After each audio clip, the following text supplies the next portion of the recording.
I'm here with Dr. Melissa Alemán from James Madison University. I am a professor of communication studies and the graduate program director for our MA in communication advocacy at James Madison University.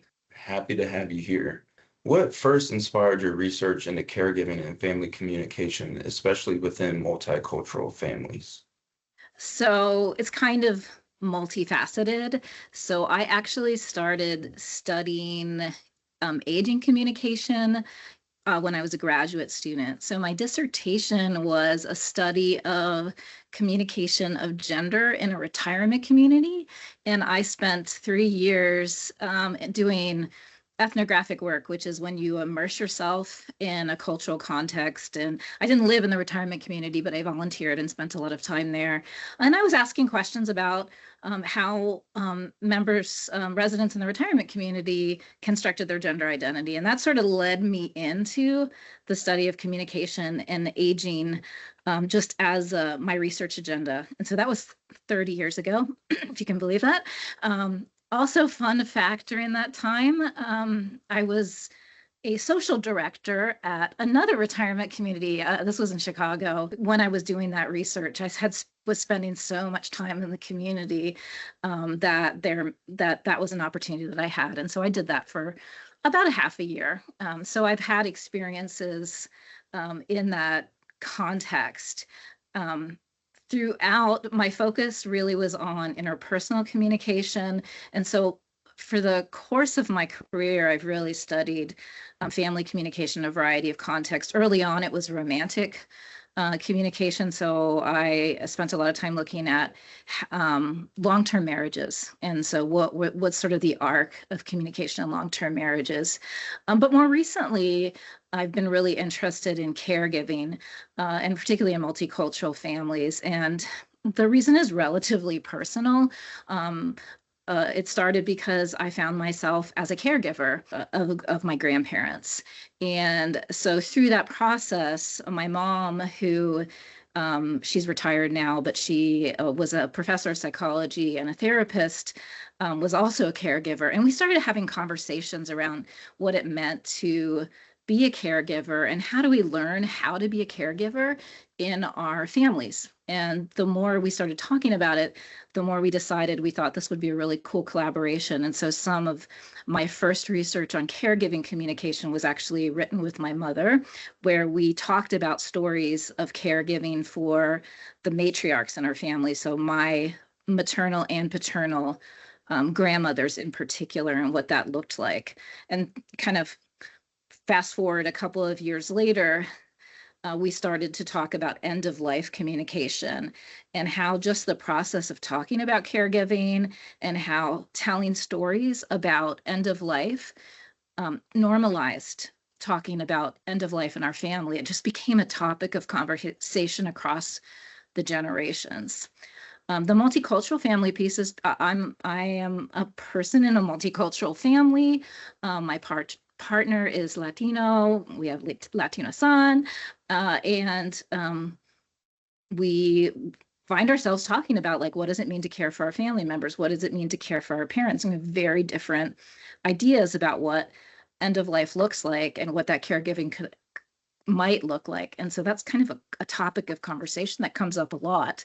And actually, my mom, my partner, my husband, and I co-authored a conference paper many years ago, kind of looking at all of those tensions. So it's personal to me. And I am currently a caregiver now for my uncle, who is single, never married, and he lives in an assisted living community here in Harrisonburg. So that identity is really important to me. How does culture shape the way families communicate about caregiving responsibilities and expectations? In sort of every manner, right? So culture is fundamentally shaping how we communicate in our families, and our communication in turn is sort of reshaping the culture of our families, right? So thinking about the ways in which we might have orientations towards caregiving at home, right? Actually, a fairly small percentage of folks who are over 85 live in or reside in institutions, right? Most older older folks in the United States live at home, right? And they're provided care by family members or have in-home care. And what that looks like and the expectations of care are driven by cultural values and norms. So whether that is notions of filial piety, the idea that one should take care of their family, or sort of ideas of la familia, the centering of family care, also gender-based norms. In the US in particular, women do the majority of family caregiving, particularly for older adults and their family or spouses. And part of that has to do with longevity and differences in aging rates as well. I know also personally, I'm also a caregiver for my grandparents. So I know also being biracial, there's definitely a different sense of caregiver responsibility and expectations on both sides of the spectrum. In your research, what are some common communication challenges caregivers face in multi-generational families? Oh, there's so many. I think, and they go both ways, right? Some of it is communication challenges that are sort of directed toward older adults. So, for example, in our field, there's a concept called the communication predicament of aging, which means that stereotypes that family members have of older adults, particularly negative stereotypes, may lead to patronizing communication. So if you think about things like, calling an older adult honey or sweetie, or having that sort of high elevated pitch, what can I do for you today, right? And that patronizing communication increases the dependence of the older adult that they're providing care for, right? And so thinking about, one of the communication challenges is how do you foster appropriate levels of agency and independence for an older adult, right? So if I talk with you in ways that enhance or help you to see your agency and independence, you're going to respond in turn, versus if I immediately go to help you, right? So for me, in a caregiving interaction with my uncle, I'll kind of watch for cues about what kind of help he needs. I'm not going to immediately jump into the scene and say, let me help you with this, right? And sort of that helps us to negotiate and navigate what levels of independence he has and where might he need help. And so it recognizes that caregiving is a two-way conversation rather than one that's directed by a caregiver. And I think negotiating that's really hard because caregivers have so much on their plate. They're exhausted. This morning I was running to a doctor's appointment, going to H&R Block to do taxes, and then running back to campus, right? And part of you just wants to let's go, let's get this done, right? And the other part of you is slow down, right? You are here with this person that you care about and that you want to have a high quality experience at the doctor's office or with their tax preparation or whatever that is, right? And so part of that is to kind of catch yourself in that moment and say, be fully present, rather than me thinking, oh, I have this appointment in an hour that I have to be at. That's for my work, right? And so I think that's a challenge, that slowing down challenge. I'm really interested in that idea of independence, right? How can we really think about that tension between an aging adult's independence, and how can caregivers facilitate that? And a lot of times, one of the earliest papers I wrote in the retirement community that I studied decades ago, right, and I still think that this pans out today, is the idea of complaining, right? That we often see complaining by older adults as this kind of dispreferred kind of communication, right? Ugh, they're just complaining, right? Instead of seeing, okay, this complaining is happening because there's been things that person has been stripped from certain abilities to control their environment, like food, something as basic as food, right? This isn't like food that I like, or it's not seasoned enough, or I don't even have a lot of choice. And so part of that complaint comes from feeling like their own agency, even over their food, or when they're when someone's coming into their room, or around another person's schedule. So that loss of agency can lead to complaining. And then as caregivers, we might be like, gosh, like, what am I doing? Like that you're complaining, right? Instead of sort of thinking with empathy, how would I feel in that situation? Right? Hmm. What would I feel if I couldn't drive, or if I only had two choices at dinner and I didn't get to pick my groceries, or I'm used to really seasoned food and this is really bland, or gosh, they come in and wake me up at 4 a.m. to do blood work, or, so there's all these things that you lose control over, right? And that loss of independence can lead to communication practices that some people might be annoyed by, right? Yeah. And I think having empathy is really helpful in those situations. And I think it's hard. I think that's Yeah. really hard. Yeah. Yeah. Definitely think empathy goes a long ways in those situations, especially with caregiving for a family Yeah. or friend. Yeah, it sure Um, does. for caregivers who feel unheard or overwhelmed, what are some practical ways they can start more open and effective conversations within their families? Yeah, I think that's really tough because oftentimes caregiving will fall more heavily on, one person over another. And like I Mhm. said, there's so many competing challenges that a caregiver faces, and it may even be their caregiving for their partner and a parent, right? Mhm. A lot of caregivers for older adults are over 65 too, so they might be facing their own aging challenges. Mhm. Um, Part of it is really thinking about being problem oriented rather than directing blame, say, on another family member, like reaching out and saying, gosh, I'm feeling really overwhelmed right now. Um, can we grab coffee? Or I don't know how I'm managing to go to all these appointments. Can you help me figure out a plan? Right. And really thinking about it as collaborative versus how come you don't help me? Right. Rather than, an accusation or a blame. So even just saying, I feel overwhelmed can open Mhm. up a conversation, right? Or saying, oh, I just got back from, the doctor's office and I'm really worried about what we just learned. Can we talk about it, or can we have a FaceTime call? And just opening up that conversation for the little conversations rather than trying to always have it be sort of a big crisis communication.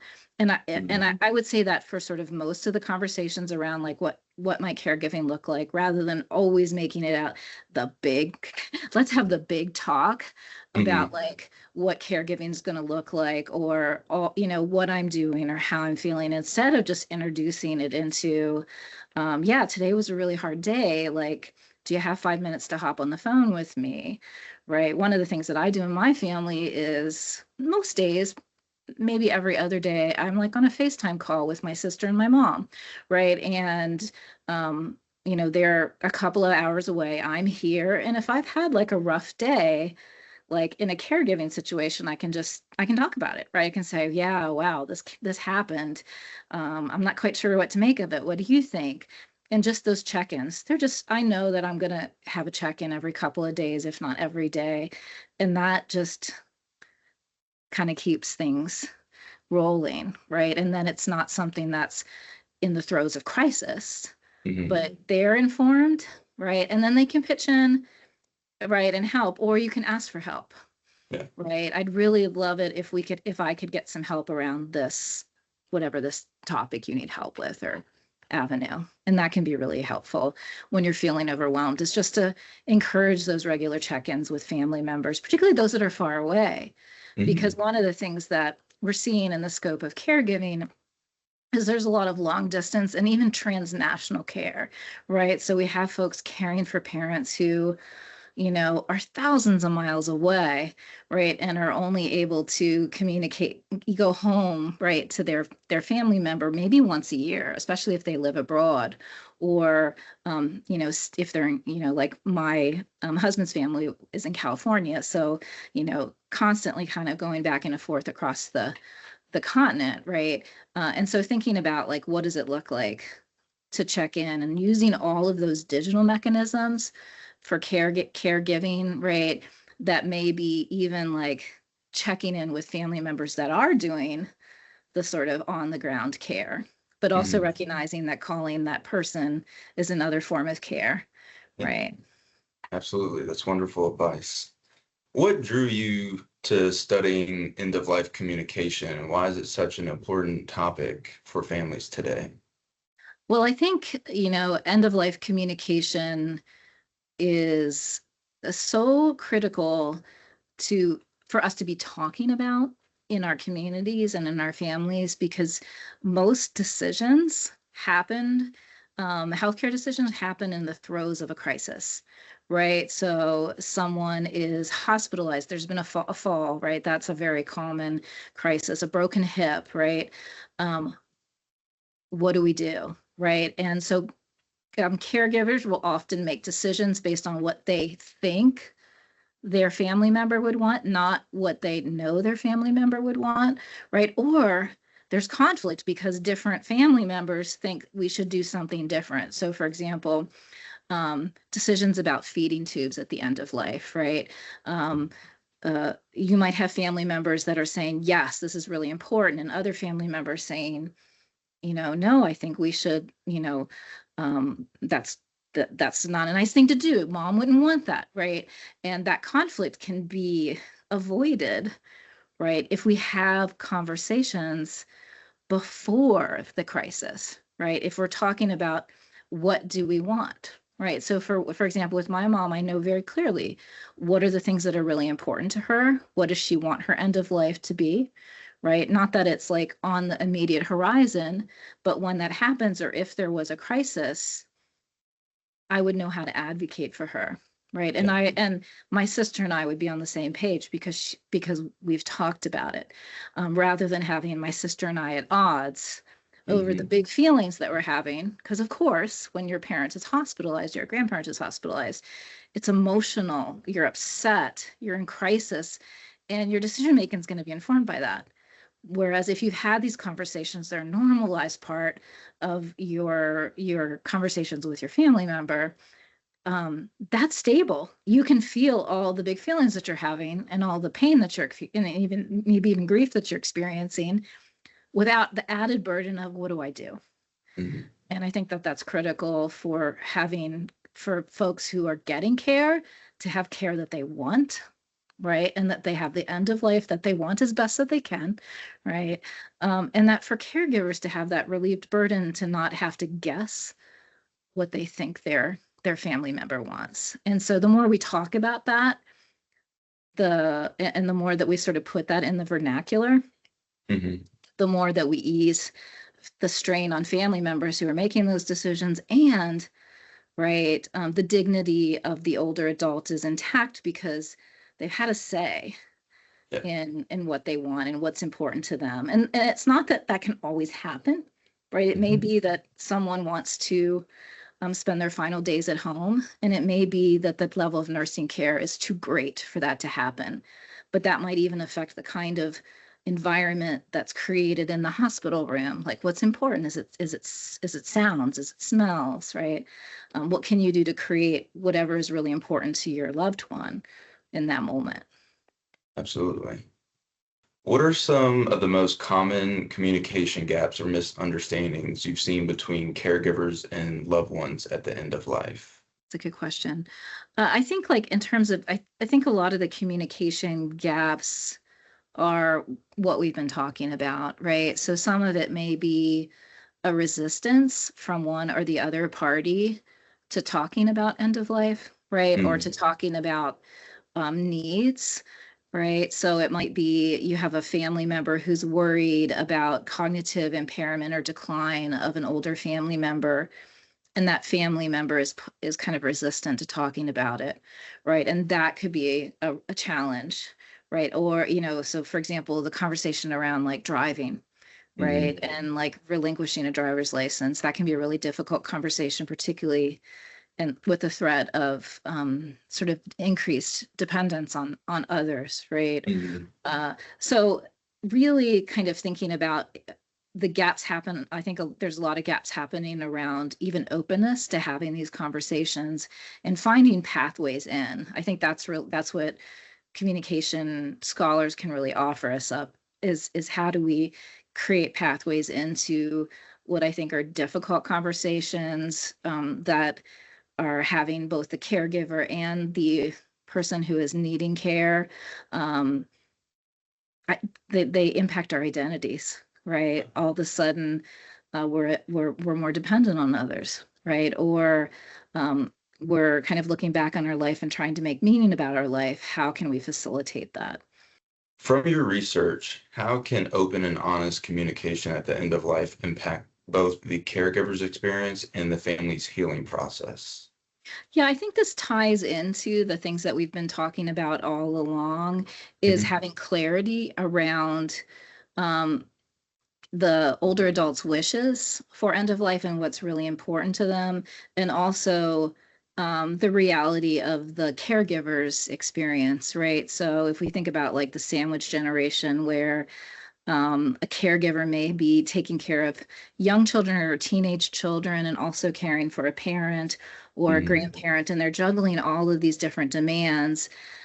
Talking about like what are those stressors and being open about it is important to sort of the reality of the situation, right? Like, so what are the constraints that I have as a caregiver?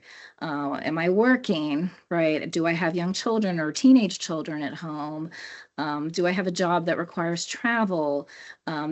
For the person who's needing care, is it important for them to be at home? What are the resources that you have available, both the like community support resources, financial resources, Mhm. right? How are they set up? Have you talked about, power of attorney and who has decision-making power? Like all of these kinds of conversations, when they're sort of out in the open, can be really important to sort of relieving caregiver stress and burden, sort of that uncertainty that I talked about, Mhm. as well as allowing and creating the opportunity for the older adult to express their wishes and what's important, and for you to sort of negotiate that together. What might that look like? How can we do that? What do we need to have, right? Like, what is the larger community of support that we need to have that? One of the challenges, you asked me a question earlier about communication gaps, and I think uncertainty is kind of at the heart of that. That sort of one, there's an uncertainty that we face at the end of life in terms of like what's going to happen, right? So not Mhm. only do we have that uncertainty, but there's a lot of uncertainty around sort of what does caregiving look like, but Yeah. also what does care receiving look like? What is my life going to look like? What's my everyday life going to look like? And finding ways that communication can serve to reduce that uncertainty and help both caregivers and care receivers to have a sense of what's the reality of the situation and what's possible is really important, rather than sort of sitting in the unknown, which is Yeah. scary and stressful. For someone who doesn't know where to start, what is one simple way that they can begin a meaningful end of life conversation? So I'm going to make a pitch for what's called the Conversation Project. And it's Okay. literally online, and it's the conversationproject.org. And I'm not a salesperson for this nonprofit, but what they have is these amazing starter kits for how to Mhm. have a conversation with a family member who is going to be a caregiver, right? So Mhm. what are your wishes? But also, how do family members talk or start a conversation with a family member who um, with dementia or Alzheimer's, like in the stages in which they could have that conversation. And what these conversation starters have is like it walks you through questions like, what is important to you, right? What is important to you? What are your values? What would you like a typical day to look like, right? Think about like, you know, the last chapter of your life. What do you want sort of the everyday to look like? How much information do you want to know about what your medical condition? Do you want to know a lot of it? Do you want someone making decisions for you? So it has that question of autonomy. Like maybe you don't, maybe Mhm. you want someone to make decisions for you. That's okay too, right? And what's really cool about the conversation starter is it starts with the individual, so they can sort of, it's got worksheets like to think through those Mhm. questions. But my one tip would be sort of in the kind of vein of like, how do we get started? How do we get started? I'm uncertain. I don't know what to do. And I would kind of harken back to the idea that it doesn't have to be a big talk, right? Small conversations are really helpful, right? And it may be even getting people to talk about like their emotions and getting a sense of like, what's the emotions around this, right? What's the emotions around your wishes for where you are now and for where you might be in 5 years, right? And what you might want, right? So again, having these small conversations before, right, before we're in crisis. And then if you think about like, earlier I talked about like writing with my mother. So we were writing these pieces and talking about end of life wishes when she was still working, right? She's retired now. She's turning 80 this year, right? So these were conversations that we've been having for like almost 2 decades. And so we're having these conversations long before, really long before, right? Anything's really happening, but also always updating them.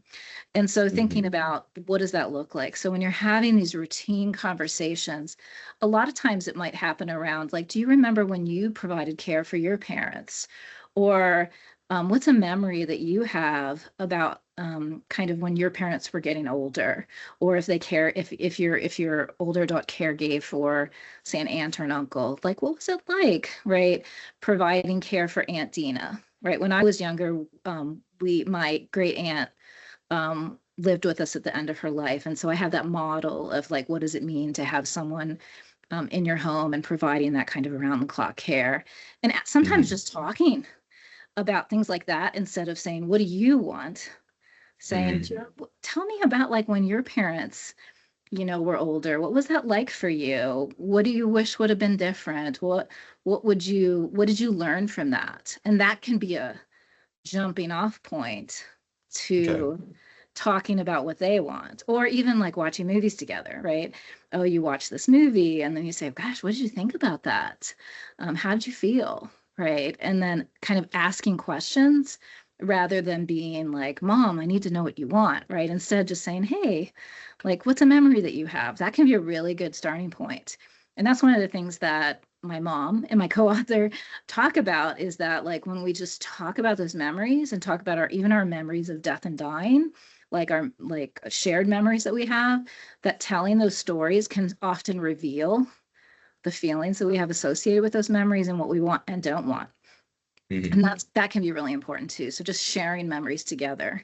My colleagues, Jody Koenig-Kellis and April Tree, say that when we tell difficult stories together, right, that has kind of a healing, it's a therapeutic experience. And so when we tell difficult stories about death and dying, that can be, as your question earlier asked, a healing experience, a therapeutic experience. We're doing something difficult together.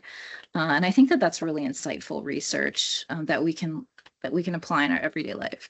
Awesome. That's very helpful information. I definitely resonate with the storytelling and sharing difficult stories, especially as a caregiver for my grandpa, who typically does not talk about emotions. So yeah, that is very helpful. Thank you. As we bring people together through events like this, how can community support make end-of-life communication feel less isolating for caregivers and their families? I think having these kind of events and having resources. So I know you have like a caregiving member support group, right? That's really important.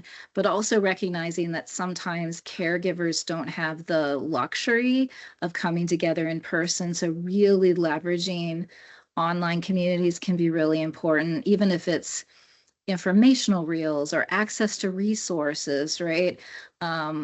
There's a lot of cultural differences around like who has access to what kinds of resources, and making them clearly available in a host of different kinds of contexts, culturally sensitive, caregiving support, being mindful that people are going to come to a community with different needs, and thinking about like where would they find that. So in some communities that might be in their faith community, in other communities it might be at the wellness center, in other communities it might be at the doctor's office, right? So having that multifaceted community support is really important, and really remembering that, especially if you're using virtual support, that you can't just like shout out right into the ether. And I know you know this as a as a public relations practitioner, right, that you really need to be strategic in how are you figuring out how to reach those audiences,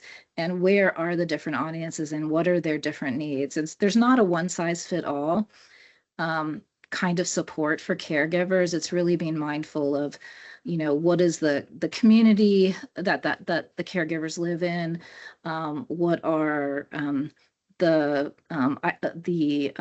cultural values towards mental health care, even things, even towards like living at home versus residing in institutional care.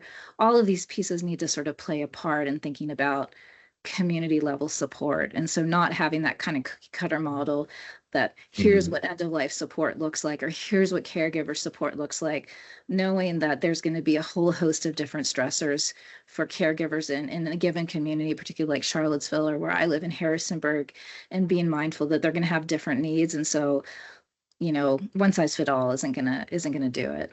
And I think we're fortunate to be in a time where people are starting to realize that everything is not cookie cutter like shape, and everybody has different expectations and needs. So it's definitely helpful to find your community. Yeah. My final question is, and I know we briefly talked about misunderstandings, but what are some common misunderstandings that can happen when families aren't on the same page about caregiving? I think, a lot of misunderstandings may happen around division of labor, right? Mm, So one of the things that we see uh, among caregivers is, right, caregiver burnout, yeah. right? And caregivers have really often high negative health consequences from that burnout, both mental health and physiological health. And so when you have sort of uneven distribution of caregiver labor, the consequence in families can be resentment, right, of the Mm, caregiver to those who they may see as not sort of pulling their weight, and that can be a source of conflict, right? And that conflict can carry on even after the death of a family member, right? That'll sort of be situated in the grieving process as well. So that's one piece. Like, how do we share this activity, and being realistic about what might even be possible in terms of mhm. kind of, are we on the same page, right? We may all think that mom needs care, right? But we may not be on the same page as to who is going to provide that care. We might have one person in the family that says, I think she needs more care than we can provide, and maybe we should start talking about assisted living, right? And you might have another family member that says, absolutely not, right? Um, Mom's staying at home and we're going to take care of them. But you all have to be on the sort of same page as to what that's going to look like. I think this goes back to the conversation we've been having this afternoon about having those early conversations around expectation and wishes, and having that and having honest and difficult conversations about what the person who is needing care wants, and talking about what that means, right, for all the family members, can help to alleviate the tensions, right, about what care looks like. Where it becomes challenging, and this goes back to the conversation at the beginning of our time together, is, in multicultural families like mine, right? So, in my family, being cared for in assisted living is common, right? That's what you do, and my mom's expressed that in her wishes, right? Mhm. And in my husband's family, you die at home, right? You're cared for your family members at home. And so thinking about, well, how do we sort of navigate that when we come to the point where we need care and we're making decisions for each other, right? Mhm. And what does that look like? And who knows? Oh, we don't know what that's going to look like, but we could continue to talk about it, right? And that becomes important. But that's a point of challenge, right? When you have family members that want and expect really different things about what a good end of life looks like, because that's going to Mhm. look different for you and me, right? Yeah. We may have different ideas about that. Well, thank you very much for your time. We appreciate it. Thank you for having me. It's been a joy. Of course. Of course. Thank you.